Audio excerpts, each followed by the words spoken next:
yang keluar daripada siklus itu dihukumi istihadah. Kedua, kalau misalkan siklusnya acak-acakan, maka dia harus bisa untuk membedakan antara warna dan sifat darah. Jadi kalau misalkan nih biasanya warnanya merah kehitaman dan baunya anyir darah, itu ya disebut darah haid. Kemudian ketika darahnya sudah berubah jadi merah segar, maka dan tidak berbau, maka hukumnya menjadi darah istihadah gitu. Tapi jarak antara haid 1 dan haid 2, antara dua haid itu minimal adalah 15 hari gitu ya. Kemudian, jadi yang tinggal sholat berpuluh-puluh tahun gimana Ustazah? Yang sudah sholat berpuluh-puluh tahun karena dia meninggalkan karena kesengajaan. Nggak sholat kenapa? Ya malas aja. Dulu zaman muda emang nggak mau sholat, nggak ada sholat gitu. Maksudnya ya udah jadi dosa dia yang meninggalkan sholat. Tapi makanya tadi, kalau misalkan meninggalkannya karena unsur kesengajaan tidak ada qadha, tapi yang bukan karena unsur kesengajaan, baik itu kelupaan, ketiduran, tidak tahu hukum, dikiranya haid ternyata istihadah, maka itulah yang kemudian harus diqadha gitu ya. Jadi yang berpuluh-puluh tahun tidak untuk diqadha. Kalau keguguran kurang, oh udah ini udah saya baca. Terus bagaimana dulu kita menunda-nunda sholat, terus kita keburu waktu sholat selanjutnya, boleh nggak kita apa tuh? Bagi yang menunda-nunda sampai waktu sholatnya habis, tidak ada sholat untuknya. Tapi kalau waktunya masih ada, ya boleh sholat. Cuman ya berdosa karena menunda-nundanya. Sudah cara memenuhi tamu undangan acara tahlilan 7, 40, 100 hari orang meninggal, bagaimana ya hukumnya? Diniatkan saja untuk mempererat silaturahim. Diniatkan untuk ketika kita datang, sebenarnya sajiannya juga halal kok, karena mereka kan niatnya sedekah atas nama mayit ya, dan sedekah atas nama mayit itu kan diterima. Jadi kita menerima sedekah dari orang yang ingin bersedekah kepada atas nama mayit, nggak masalah gitu. Diniatin aja untuk silaturahim gitu ya, adab dengan bertetangga ketika kita diundang gitu. Selama memang isinya tidak ada hal-hal kesyirikan, maka nggak masalah. Kalau saya mengambil pendapat demikian. Alhamdulillah sudah mulai libur uslesnya. Wah, main-main sini Rosi. Setelah sholat subuh apa boleh sholat? Sholat apa? Kalau misalkan sholat sunnah, maka sholat sunnah di waktu ba'da subuh sampai dengan matahari terbit itu hukumnya haram, karena termasuk waktu yang diharamkan untuk melaksanakan sholat sunnah. Tapi kalau sholatnya mengqadha boleh ya. Tidak ada batas waktu pada saat kita mengqadha sholat. Jadi nggak masalah ketika kita qadha sholat meskipun itu di ba'da subuh atau di ba'da asar, nggak masalah. Nggak apa-apa. Maaf Ustazah, kalau warisan udah atas nama adik saya gimana Ustazah, sedangkan kami 9 bersaudara yang lain? Ya, dalam masalah warisan tetap wajibnya untuk dibagi sesuai dengan hukum Islam ya, sehingga yang sudah atas nama adik itu harus dijelaskan dulu apakah memang itu warisan atau sudah dihibahkan sebelum meninggal dunia. Kalau misalkan sudah dihibahkan pada saat orang tua sebelum meninggal dunia, ya itu menjadi haknya si adik. Tapi kalau misalkan memang itu jatuhnya warisan, ya memang harus ada seorang ustadz yang bisa menengahi, dikumpulkan dulu semua kakak beradik, dijelaskan bagaimana hak-haknya, jatahnya dapat seberapa gitu ya. Nanti dari sertifikat yang ada ya dibalik nama atau dipecah gitu. Tapi harus dijelaskan dulu ini warisan, statusnya apakah hibah. Saya mau tanya, kalau qadha sholat harus dilakukan sama waktu ya? Tidak. Yang penting berurutan waktunya. Subuh, duhur, asar, maghrib, isya. Meskipun subuh di waktu duhur, asar di waktu maghrib, nggak masalah. Yang penting dia tadi urutan tadi ya. Wah, Rosi mengirim nasi padang. Waduh, biar sudah kenyang ya. Nada blok Pandeglang di kodok kalau pas bangun Kak langsung sholat isya. Betul, mantep kamu Rosi. Sudah belajar banyak, bisa bantu untuk menjawab ya. Kalau keguguran kurang dari 4 bulan, ini udah tak baca tadi perasaan. Waalaikumsalam. Candy Shop 02. Sudah mau tanya, qadha sholat harus dilakukan sama waktu ya? Tidak. Waalaikumsalam Bu Siti Paria. Ngelek Ustazah. Iya ya, ngelek terus, ngelek. Aduh, apa nih? Ngelek. Yang satu berhentinya tanggal berapa Kak? Ngelek Zah. Ngelek ya. Aduh ini nih memang jaringannya, besok beli provider yang lebih oke deh, ini kayaknya providernya nggak oke nih. Maaf saya tadi ngelek ke biaya subuh itu gimana ya, apa ada langsung sholat kalau bangunnya jam 4:30? Sebenarnya qobliyah subuh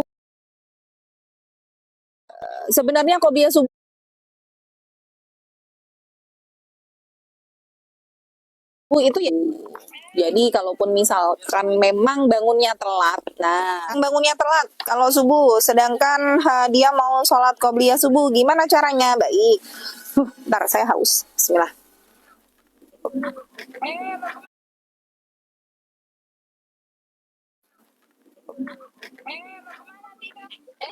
Ada dua yang tinggalkan sholat sunnah ya.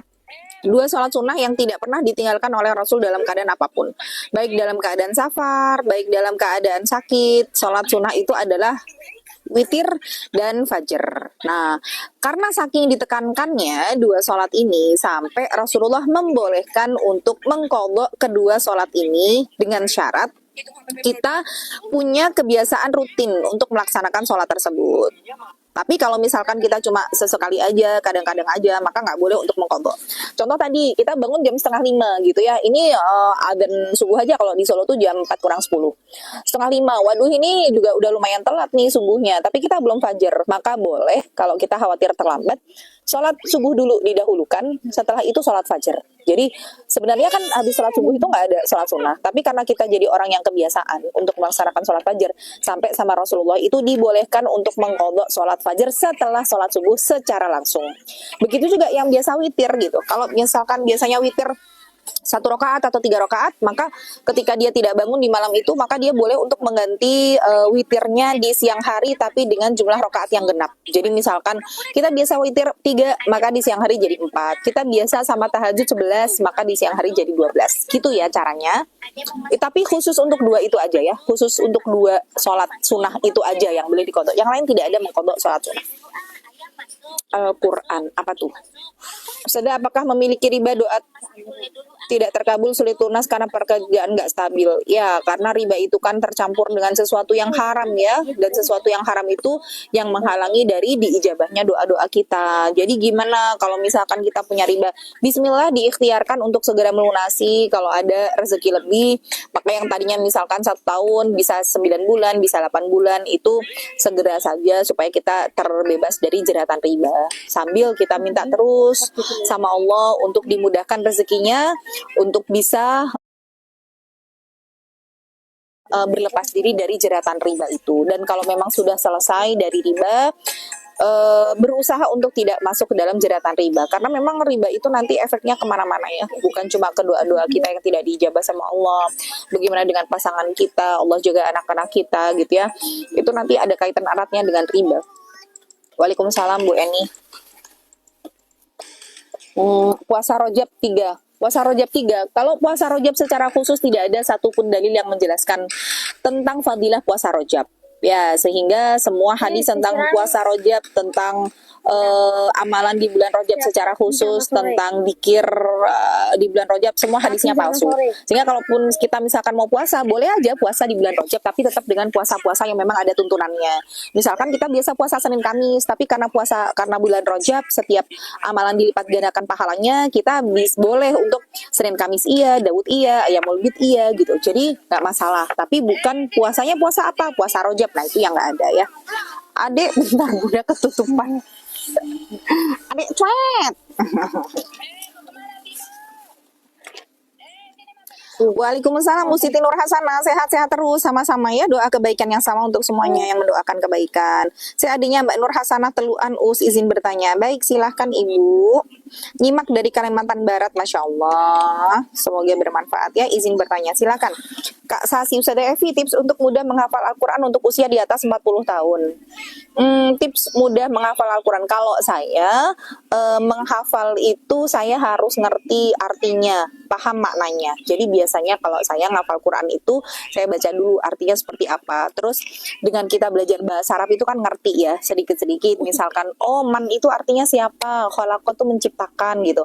Oh berarti siapa yang menciptakan, man khalaqana gitu. Nah jadi saya biasanya pakai, jadi setiap orang kan memang punya cara metode masing-masing ya, dan metode setiap orang beda-beda. Jadi kalau tanya metode, mungkin metodenya cocok di saya, tidak cocok di Ibu gitu. Kalau mungkin sedikit saran dari saya, itu tadi sambil dibaca artinya, dipahami maknanya, kemudian disetelkan terus menerus gitu ya, disetelkan misalkan ibu masak, ibu apa gitu ya, ibu dalam keadaan bangun jadi setelkan aja terus, nanti kan lama-lama insya Allah jadi hafal. Gitu. Bagaimana cara minta maaf pada suami yang sudah meninggal, yang meninggalnya mendadak? Solihkan diri kita. Doakan suami, karena doa untuk suami kita baru bisa diterima sama Allah kalau yang mendoakan orang solih. Jadi kalau kitanya solih, insya Allah doanya mustajab, insya Allah doanya makbul. Jadi kalau orang yang sudah meninggal itu, dia kalau didoain sama orang, malaikat itu ngasih kayak kado gitu, kayak dia dapat kiriman paket ini, kamu dapat kiriman doa dari istrimu gitu, dan mereka berbahagia dengan kiriman-kiriman itu. Dan juga boleh untuk kita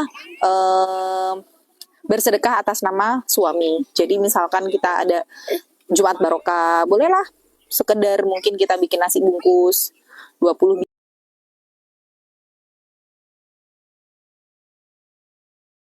biji diniatin buat suami, terus kita sedekah subuh diniatin untuk suami, diniatin kirim pahala, karena sedekah atas nama mayit itu pahalanya diterima. Wakaf Quran atas nama suami.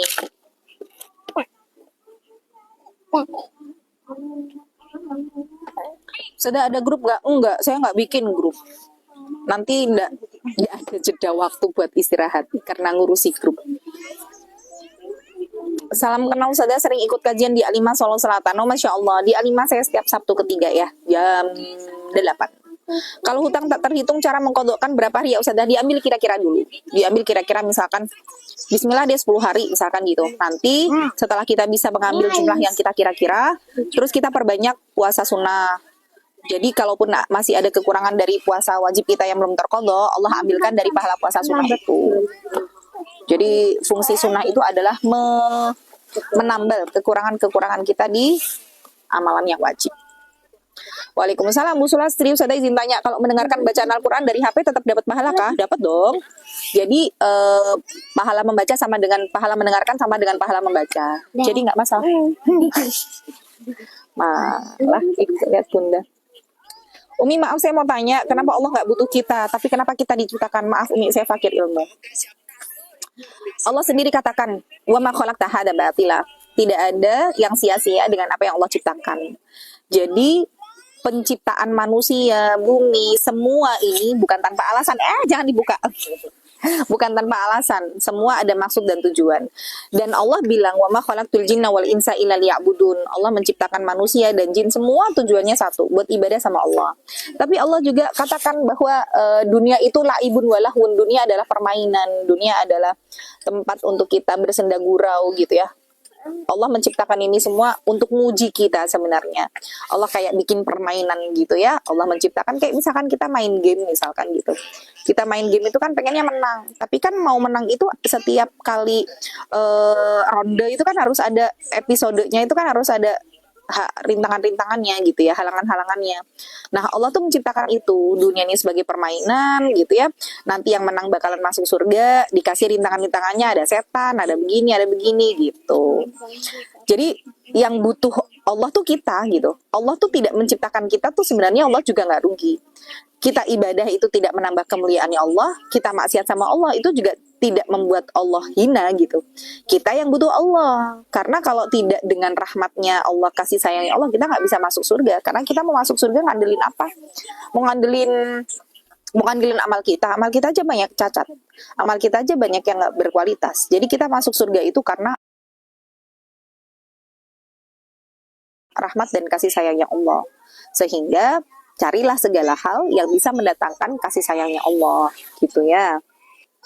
Banyak ikut kajian, insya Allah nanti sedikit-sedikit akan terbuka pikirannya dan Allah bukakan hatinya ya. Kalau bertawasul dengan Rasul boleh nggak?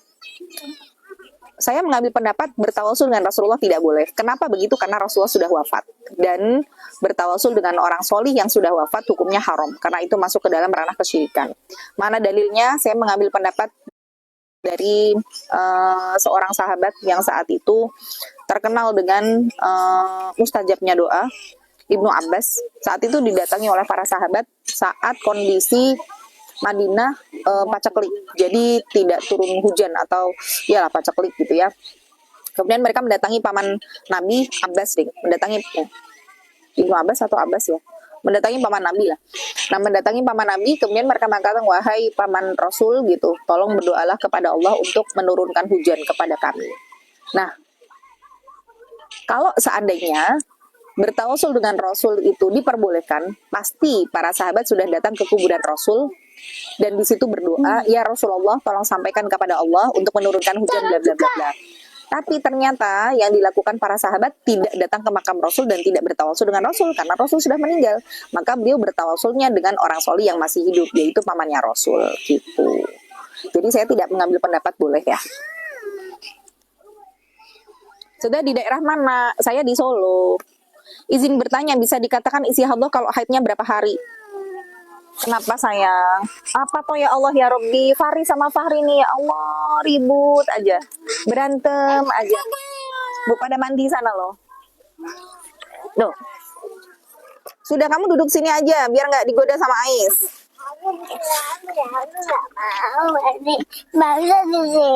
Disiram apa? Air. Nggak boleh kasar. Juga dikasih pasir. Ya udah, sama-sama nggak usah kayak gitu. Kalau nggak mau dilempar, nggak usah ngelempar ya. Apa-apa yang baik, mainnya yang baik. Kakak adik kok berantem terus kerjaannya, hah? Ya, dan pada mandi sana. Bisa dikatakan istihadah kalau haidnya berapa hari? Haidnya berapa hari? Pertama, tergantung kebiasaan. Tergantung kebiasaan itu. Bentar ya, anak saya rempong kalau sore ini. Tergantung kebiasaan. Misalkan kita punya kebiasaan yang dia konsisten gitu. Aku haid antara 7 sampai 8 hari. Ternyata kita minum pil penunda haid nih, atau misalkan lagi stres sehingga haidnya jadi sampai 10 hari. Maka karena biasanya itu antara 7 sampai 8 hari, begitu haidnya itu keluar dari kebiasaan sudah 10 hari, maka dari hari ke 9 10 itu sudah dihukumi istihadah karena di luar kebiasaan. Itu pertama bagi yang memang punya kebiasaan rutin. Yang kedua, kalau misalkan tidak punya kebiasaan rutin gitu ya, dia harus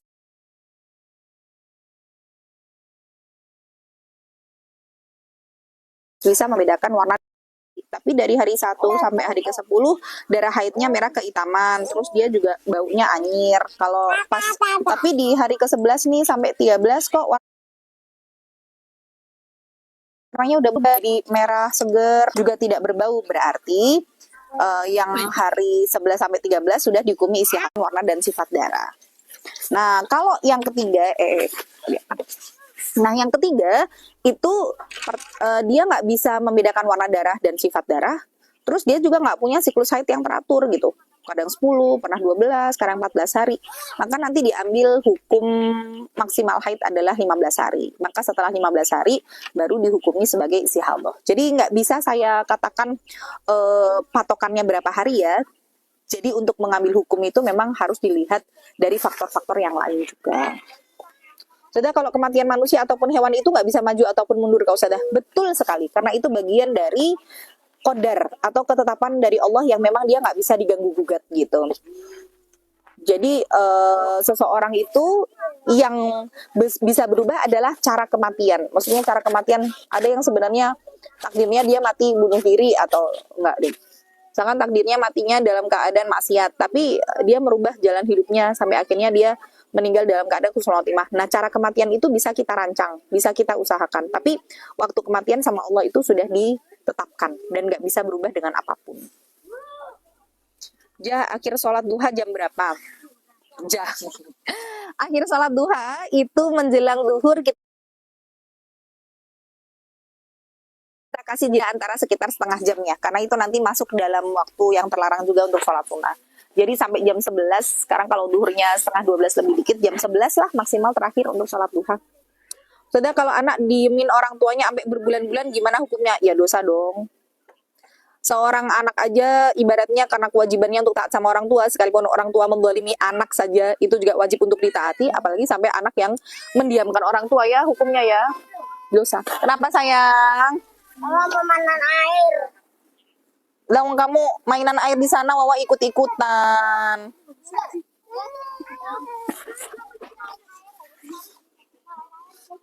Ditutup aja gerbangnya, ditutup gerbangnya biar ada nggak mainan air di situ. Saya kok belum haid. Lah kenapa kok belum haid? Mungkin premenopause atau mungkin stres atau mungkin, nah kalau belum haid nanti tanyain ke dokter ya. Saya bukan ahli di bidang itu. Saya menjawab di bidang hukum fikihnya saja ya. Sudah, kalau selesai mandi terus lanjut wudhu gimana adabnya? Paling tidak kita pakai handuk Nggak ada belum. atau sesuatu yang menutupi ya. Jangan yang tidak pakai apa-apa karena itu bagian dari adab. Walaupun memang tidak menjadi sesuatu yang haram ketika kita berwudhu tanpa memakai apapun. Jadi kalau haidnya cuma setitik gimana? Kalau itu memang di waktunya dan dia lebih dari 1 hari 1 malam maka dihukumnya haid. Tapi batas haid itu adalah 1 hari 1 malam. Jadi kalau cuma setitik, cuma keluarnya di 1 waktu sholat saja maka tidak dihukumnya haid. Terus bila orang tua depresi dan pikun bagaimana hukumnya? Sudah diingatkan sholat bilang sudah tidak. Sholat itu wajib bagi yang mukallaf. Mukallaf itu artinya orang yang memang dia dalam keadaan sadar gitu ya, bukan pikun, bukan gila gitu. Sehingga kalau orang yang sudah pikun sebenarnya sudah tidak mukallaf gitu, sudah tidak mendapatkan beban hukum ibadah lagi. Ya kita mengingatkan, iya, tapi bukan menjadi kewajibannya untuk sholat sebagaimana orang yang sadar pada umumnya gitu. Ya memang sudah pikun gitu ya, sudah rufi al-qalam, sudah diangkat pena, artinya sudah tidak ada dosa juga. Kalau janda menikah dengan duda, masing-masing bawa anak dari pernikahannya. Kalau suami meninggal, apa istrinya dapat warisan? Kalau suaminya meninggal, istrinya dapat warisan tetap. Tapi kalau anak bawaan istri nggak dapat, anak tiri nggak dapat, anak kandung dapat. Sholat berjamaah apa bisa berbeda niat dengan imam? Bisa, asalkan satu, jumlah rakaatnya sama. Yang kedua, kalau jumlah rakaat antara imam dan makmum berbeda, maka jumlah rakaatnya makmum harus lebih banyak daripada jumlah rakaat imam. Misalkan imam sholat sunnah ba'diyah 2 rakaat, makmumnya niatnya sholat duhur 4 rakaat, boleh. Jadi nanti imamnya di rakaat kedua salam, nanti makmumnya dia naik lagi untuk melaksanakan rakaat ketiga dan keempat. Apakah seorang janda menikah harus ada wali nikah? Iya, karena wali nikah itu termasuk syarat sah nikah. Sudah, kalau sholat sambil gerak, diemin bayi nangis, apakah sholatnya sah? Sebenarnya tidak ada hukum bergerak lebih dari 3 kali itu membuat sholat jadi tidak sah ya. Tapi diusahakan ketika kita sholat itu tidak banyak gerakan-gerakan yang kita lakukan di luar daripada gerakan sholat. Kalau itu misalkan memang urgent sekali, anaknya nangis, rewel dan lain sebagainya, boleh. Karena Rasulullah sendiri pernah pada saat sholat, Aisyah minta dibukakan pintu, beliau berjalan membukakan pintu tuh ya pernah gitu. Kalau warisan untuk 4 orang anak Ustazah, tapi yang 3 udah meninggal gimana itu? Yang meninggal duluan anaknya atau duluan orang tuanya? Kalau yang duluan anaknya ya berarti orang tuanya nggak bisa memberikan warisan. Tapi kalau yang meninggal duluan orang tuanya, baru setelah itu anaknya, mereka tetap dapat warisan dulu jatahnya. Kalau ternyata udah meninggal belum sempat dibagi, maka nanti kembali jadi warisan untuk anaknya, artinya buat cucunya gitu ya. Ya itu dia mau yang ini, biarin aja ini. Mana deh?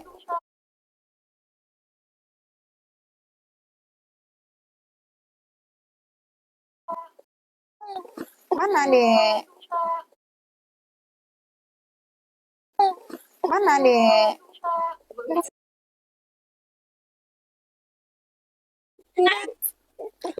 Mau gimana Ramadan rebus pulang aja. Banyak sholat sunnah karena amalan sunnah itu dia bisa menambah kekurangan-kekurangan di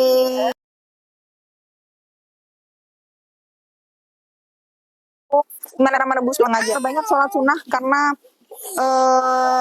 amalan sunnah itu dia bisa menambah kekurangan-kekurangan di melihat apakah ada sholat sunnah yang kita lakukan, maka nanti ditambalkan dari situ gitu ya. Aman kok. Apa yang aman? Saudara, sholat subuh saat posisi masih di perjalanan atau di atas kereta, bagaimana ya tata caranya?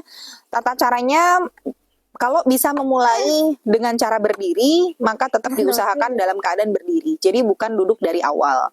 Kayak misalkan di kereta tuh masih bisa dalam keadaan maka tetap diusahakan dalam keadaan berdiri. Jadi bukan duduk dari awal. Kayak misalkan di kereta tuh masih bisa dalam keadaan berdiri. Nah, sholatnya juga tetap. Sebentar sayang, di sini misalnya